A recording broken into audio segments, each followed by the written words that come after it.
গত মডিউলে আমরা এই ওয়েবসাইটটি তৈরি করা দেখেছি এবং লোকাল হোস্টে কিভাবে কাজ করতে হয় সেটি দেখেছি। তো আমাদের এবার শিখতে হবে যে আসলে সিপ্যানেল বা সরাসরি লাইভ সার্ভারে কিভাবে কাজ করতে হয়। তো যারা লাইভ সার্ভারে কাজ শুরু করবেন তাদের জন্য বেসিক রিকোয়ারমেন্ট হচ্ছে আপনার মিনিমাম একটি ডোমেইন নেম থাকতে হবে এবং একটি হোস্টিং অ্যাকাউন্ট থাকতে হবে। ডোমেইন এবং হোস্টিং দুটো ক্রয় করার পর ডোমেইন এবং হোস্টিং দুটোকে কানেক্ট করতে হবে নেম সার্ভারের সাহায্যে। ডোমেইনে আপনি যখন কোনো প্রতিষ্ঠান থেকে সিপ্যানেল কিনবেন, সেই সিপ্যানেলের একটি নেম সার্ভার অর্থাৎ ওই হোস্টিংয়ের একটি আইপি এবং নেম সার্ভার দেওয়া হবে। সেই নেম সার্ভারটি আপনার ডোমেইনে বসাতে হবে এবং এর ফলে ডোমেইন এবং হোস্টিং পরস্পর কানেক্ট হবে। ডোমেইন হোস্টিং যখন কানেক্ট হবে তখন আপনার ওয়েবসাইটটি ব্যবহার উপযোগী হবে। আপনারা যদি আমাদের কাছ থেকে ডোমেইন হোস্টিং সার্ভিস কেনেন, আপনারা স্ক্রিনে দেখতে পাচ্ছেন ithostbt.com। এই ওয়েবসাইট থেকে যদি ডোমেইন হোস্টিং কেনেন তাহলে আমরা এই ডোমেইন এবং হোস্টিং এই দুটোর কানেকশন একসাথে সেট আপ করে দিব এবং তার পাশাপাশি আপনারা এখান থেকে ফ্রি SSL সার্টিফিকেট পাবেন, যা যতদিন আপনি হোস্টিং ব্যবহার করবেন ততদিন ব্যবহার করতে পারবেন। তো আপনাদেরকে দেখানোর জন্য আমরা অলরেডি একটি ডোমেইন নিয়ে নিয়েছি, সেটি হচ্ছে learnwithitbari.com। তো এটা একদম টোটালি ব্র্যান্ড নিউ একটি সাইট।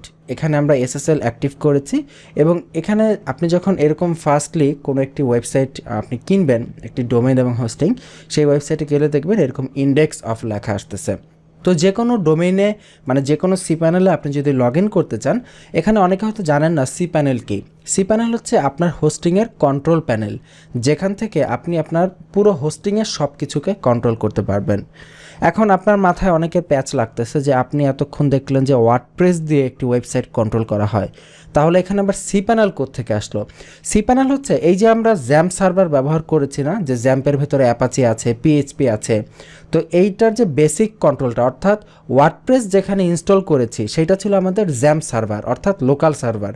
ঠিক সিপ্যানেল হচ্ছে আমাদের লাইভ সার্ভার বা গ্লোবালি অ্যাক্টিভ সার্ভার। এইখানে আমরা ওয়ার্ডপ্রেস ইনস্টল করব।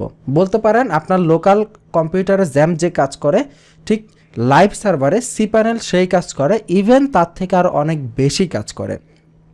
তো যে কোনো হোস্টিং প্রোভাইডারের কাছ থেকে আপনি যদি কেনেন তাহলে আপনাকে জেনারেলি সিপ্যানেলের আইডি পাসওয়ার্ড দিবে। তো সিপ্যানেলে লগ ইন কয়েকটি উপায়ে করা যায়।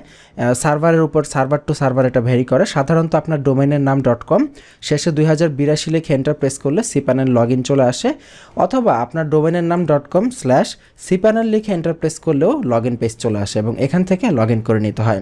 তো আমরা এটার সিপ্যানেলে আইডি পাসওয়ার্ড দিয়ে লগ ইন করে নিচ্ছি। এই হচ্ছে সিপ্যানেলের বাহ্যিক চেহারা। আপনি যখন সিপ্যানেল কিনবেন অর্থাৎ যখন হোস্টিং কিনবেন তখন সিপ্যানেলের এই বর্তমান যে ইন্টারফেস দেখতে পাচ্ছেন সেটি হয়তো একটু এদিক সেদিক হতে পারে বিভিন্ন হোস্টিং ভেদে বা সিপ্যানেলের ভার্সন ভেদে, বাট কার্যপ্রণালী অলমোস্ট একই রকম। তো এই সিপ্যানেলে আপনি ডান দিকে দেখতে পাচ্ছেন আপনার ইউজারের অর্থাৎ আপনার বিভিন্ন ইনফরমেশন, আইপি অ্যাড্রেস, তারপরে হোম ডিরেক্টরি, শেয়ার্ড আইপি, তারপরে ডোমেইনের নাম, ইউজার নেম ইত্যাদি দেখা যাচ্ছে এবং এখান থেকে থিম দেখা যাচ্ছে যে কোন থিম অ্যাক্টিভ আছে সিপ্যানেলের। অর্থাৎ এই যে ইন্টারফেসের যে সাজানো গোছানো একটা আপনি দেখতে পাচ্ছেন এটাকে বলা হয় থিম। তো এখানে স্ট্যাটিস্টিক দেখা যাচ্ছে যে কতটুকু ডিস্ক ইউজেস আছে, যে আপনার লিমিট কতটুকু। এখানে দেখতে পাচ্ছি 3 GB লিমিট এবং এখানে ব্যান্ডউইথের লিমিট দেখাচ্ছে যে ব্যান্ডউইথ কতটুকু ফাঁকা আছে, অ্যাড অন ডোমেইন বা অন্যান্য বিভিন্ন ফিচার আপনি এখান থেকে দেখতে পাবেন। তো এই ধারাবাহিক সিপ্যানেলের পর্বগুলোতে আমরা এই সিপ্যানেল সম্পর্কে বেসিক পরিচিতি লাভ করব। অনেকেই ওয়ার্ডপ্রেস শিখে ফেলেন কিন্তু সিপ্যানেল ভালোভাবে কন্ট্রোল করতে পারেন না। এর প্রেক্ষিতে অনেক সময়ই বিশাল বিশাল ঝামেলার তৈরি হয়। তো সিপ্যানেলের বাম পাশে সবার উপরে আমরা দেখতে পাচ্ছি একটি সার্চ বক্স। এই সার্চ বক্সে আমরা সার্চ করে এই যে নিচের যে ফিচারগুলো আছে সেগুলোকে খুঁজে বের করতে পারি। যেমন আমার FTP খুঁজে বের করা দরকার, আমি সার্চ বক্সে FTP লিখব, দেখুন এই যে FTP চলে এসেছে। তো এখান থেকে এভাবে সার্চ করা যায়। এবং বাম পাশে এই সবার কর্নারে দেখতে পাচ্ছেন আমরা হোমে আছি, তার নিচে আছে ইউজার। আপনি সিপ্যানেলে ইউজার ক্রিয়েট করে দিতে পারেন। যদি আপনি চান কোনো ডেভেলপারকে সিপ্যানেল শেয়ার করবেন তাহলে এখান থেকে নতুন ইউজার ক্রিয়েট করে তাকে সেই আইডি পাসওয়ার্ড দিতে পারেন, সে ওইটাতে কাজ করতে পারে। তো এটা আরও অনেক পরের বিষয়, আমরা এখানে চলে যাচ্ছি হোমে। তো প্রথমে দেখুন ফাইল ম্যানেজার। এই ফাইল ম্যানেজার হচ্ছে এটা দিয়ে আমরা আমাদের সিপ্যানেলের ভেতরে বিভিন্ন ফাইল আপলোড বা সেখান থেকে কোনো ফাইল ডাউনলোড করতে পারি। তো ফাইল ম্যানেজারে ক্লিক করে দেখে আসি যে আসলে ইন্টারফেসটা কেমন। এই হচ্ছে ফাইল ম্যানেজার এবং এটা হচ্ছে আমার মেনলি রুট ডিরেক্টরি। এটা হচ্ছে আমাদের একেবারে হোম ডিরেক্টরি এবং এর ভেতরে আপনি দেখবেন there is always a public HTML folder. এই পাবলিক HTML-এর ভেতরেই আমাদের সব কাজ করতে হবে। আমরা যেমন আমাদের ওয়েবসাইটের নামে যেমন এখানে জেলের জন্য জেলে নামে আমরা একটি ফোল্ডার করে নিয়েছি, সেটা ছিল আমাদের রুট ডিরেক্টরি। এখানে আমার এই ওয়েবসাইটের জন্য আমার রুট ডিরেক্টরি হবে এই পাবলিক HTML। আপনি চাইলে এর ভেতরে এভাবে ডাবল ক্লিক করে ভেতরে প্রবেশ করতে পারেন। একদম ফাঁকা cPanel-এ ফার্স্ট টাইম এটার ভেতরে CGI bin নামে একটি ফোল্ডার থাকতে পারে। এই ফোল্ডারটা আপনি ডিলিটও করে দিতে পারেন, রেখেও দিতে পারেন, দ্যাটস আপ টু ইউ। এখানে ফাইল ম্যানেজারে আরও কিছু বেসিক ফাইলস অ্যান্ড ফোল্ডার আছে, তবে এখানে একটি মজার বিষয় হচ্ছে আপনি যদি কোনো ফাইল বা কোনো ফোল্ডার যদি আপনি ডিলিট করে দেন, এখান থেকে যদি ট্র্যাশে ক্লিক করেন, এই যে উপরে দেখবেন ডিলিট অপশন আছে, তো কোনো কিছুকে যদি আপনি ডিলিটে ক্লিক করেন দেখবেন এখানে একটি অপশন আসবে যে আপনি কি এটাকে পার্মানেন্টলি ডিলিট করতে চাচ্ছেন নাকি ট্র্যাশ ফোল্ডারে রেখে দিতে চাচ্ছেন। যদি আপনি এখানে টিক চিহ্ন দিয়ে ডিলিট করেন তাহলে সেটা পার্মানেন্টলি ডিলিট হয়ে যাবে, আর যদি টিক চিহ্ন দিয়ে ডিলিট না করে শুধুমাত্র ডিলিট করে দেন তাহলে সেটা ট্র্যাশ ফোল্ডারে থেকে যাবে। যেমন আমরা যদি এই ভিউ ট্র্যাশে ক্লিক করি তখন আমরা আমাদের ডিলিট হওয়া ফাইলগুলো এখানে দেখতে পাবো এবং সেটার উপর রাইট ক্লিক করে আমরা সেটাকে রিস্টোর করতে পারবো। ওপরের দিকে দেখবেন বিভিন্ন অপশন রয়েছে যেখান থেকে আমরা বিভিন্ন ফাইলের বিভিন্ন টাইপের কাজ করতে পারি। যেমন আমরা যদি পাবলিক HTML ফোল্ডারে যাই, এখানে ক্লিক করে এর ভেতরে CGI bin আছে, এখানে যদি নতুন কোনো ফাইল আমরা ক্রিয়েট করতে চাই, যেমন এখানে নিউ ফাইলে ক্লিক করব, তাহলে ফাইলের নাম দিতে হবে, মনে করুন index.html, এই নামে আমরা একটি ফাইল ক্রিয়েট করলাম, তো এখানে একটি HTML ফাইল ক্রিয়েট হয়ে যাবে।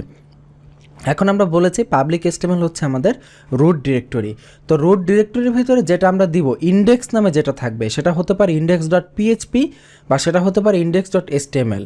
আমাদের হোম পেজে ব্রাউজ করলে সেটাই কিন্তু প্রদর্শিত হবে। যেমন আমরা যদি এটা এখন দেখতে চাই, এখানে ধরেন আমরা বেসিক একটা HTML লিখলাম, আচ্ছা এখানে আমি কোড এডিট করছি, এখানে আবার রাইট ক্লিক করে এডিটও করা যায়, এডিটে ক্লিক করলে এডিট হওয়ার অপশন আসবে।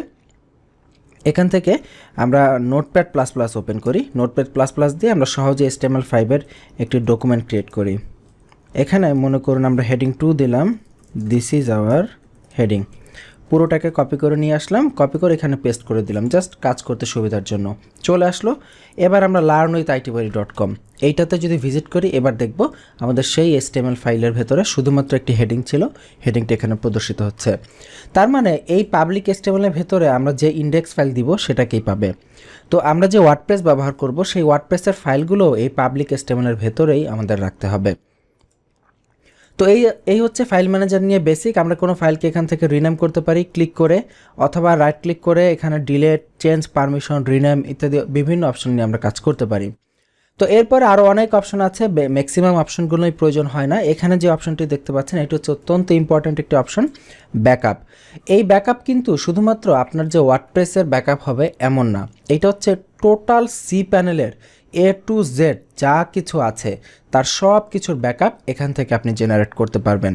আপনি যদি ব্যাকআপে ক্লিক করেন বা ব্যাকআপ উইজার্ডে ক্লিক করেন, এখানে দেখবেন ডাউনলোডে ফুল অ্যাকাউন্ট ব্যাকআপ।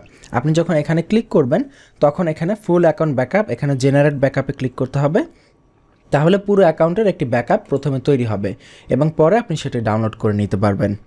আমাদের ইউটিউব চ্যানেলে এই বিষয়ক একটি ভিডিও আছে, আপনারা চাইলে সেটি দেখে নিতে পারেন। তো আমরা আবার ব্যাকে চলে যাচ্ছি, এই cPanel আইকনে ক্লিক করে আমরা আবার হোম পেজে চলে যাচ্ছি। এখান থেকে ডিস্ক ইউজার্স আছে, ফাইলস অ্যান্ড ডিরেক্টরি রেস্টোরেশন, ওকে, বিভিন্ন অপশন আছে, বিলিং ইনফরমেশন, এগুলো আপনাদের প্রয়োজন নেই। এখানে দেখুন আমাদের লোকাল হোস্টে যেমন phpMyAdmin ছিল, এখানেও হুবহু একটি phpMyAdmin আছে। আমরা যদি এখানে ক্লিক করে প্রবেশ করি আপনি দেখবেন এইখানেও একটি phpMyAdmin-এর মতো প্যানেল আসবে যেখান থেকে আমরা বিভিন্ন বিষয় কন্ট্রোল করতে পারবো। দেখুন একদম অলমোস্ট সেম আমাদের লোকাল হোস্টের phpMyAdmin-এর মতোই। এখান থেকে ডাটাবেস ক্রিয়েট করা যায়। আমরা নিউ ডাটাবেস, এখানে ডাটাবেসে ক্লিক করলে না, আসলে এখানে ডাটাবেস ক্রিয়েশনের কোনো অপশন আমরা দেখতে পাচ্ছি না। তো এখান থেকে আসলে ডাটাবেস ক্রিয়েট করা যেতে পারে, বাট আমি কখন এখান থেকে ডাটাবেস ক্রিয়েট ওইভাবে করেছি বলে আমার মনে পড়তেছে না। আপনার phpMyAdmin-এ মানে আমাদের এই cPanel-এ ডাটাবেস ক্রিয়েট করার জন্য আলাদা অপশনই থাকে MySQL ডাটাবেস নামে, এখান থেকে আমরা খুব সহজে ডাটাবেস ক্রিয়েট করে ফেলতে পারি। তবে phpMyAdmin থেকে আমরা ক্রিয়েট করা কোনো ডাটাবেসকে কন্ট্রোল করতে পারি, সেটার কোনো টেবিল এডিট করতে পারি। তো যাই হোক, এরপরে আছে ডোমেইন, এখান থেকে অনেকে ডিএনএস এডিট করার প্রয়োজন পড়ে, ক্রিয়েট করার প্রয়োজন পড়ে, এখান থেকে সেটা করা যায়। এরপর আরেকটি ইম্পর্টেন্ট পার্ট হচ্ছে এই ইমেইল। তো আমাদের ভিডিও বেশ লম্বা হয়ে যাচ্ছে, আমরা আপাতত এই ভিডিওটা এখানেই শেষ করছি। এর পরের ভিডিওতে আমরা ইনশাল্লাহ ইমেল দেখার চেষ্টা করব। তো ভালো থাকবেন, আগামী পর্বে আমন্ত্রণ জানাচ্ছি, আল্লাহ হাফিজ।